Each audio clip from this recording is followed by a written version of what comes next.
Pour Bastien Dallago, c'est ce fauteuil qui lui tient lieu de jambes. Il s'y sent à l'aise, se déplace avec dextérité et a déjà fait plusieurs voyages en avion sans problème.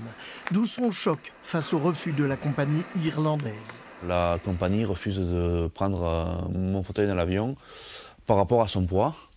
Il limite le poids à 120 kg alors que mon fauteuil en fait 180. Et donc ils m'ont proposé deux solutions. Soit de démonter mon fauteuil pour avoir des pièces qui font 120 kg maximum, soit d'envoyer mon fauteuil par cargo. Quand on a pris Air France, le personnel était très sympa. À l'arrivée, ça a été pareil.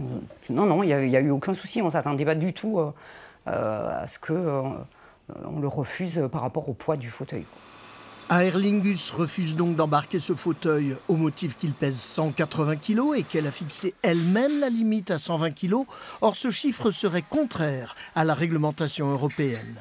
L'argument que le fauteuil est trop gros et trop lourd ne tient pas, c'est discriminatoire parce qu'avec la réglementation européenne, la compagnie aérienne doit assurer le transport d'un voyageur en situation de handicap avec l'assistance également qui va bien si c'est nécessaire, sans une facturation supplémentaire. Ancien rugbyman, Bastien Dallago n'a pas l'intention de laisser passer cette discrimination sans défendre ses droits. Je veux servir d'exemple pour toutes les personnes qui ont été confrontées à ça et qui, des fois, dans certaines situations, n'osent rien dire et acceptent cette situation. Moi, je suis d'un tempérament combatif et je souhaite juste pas rester là.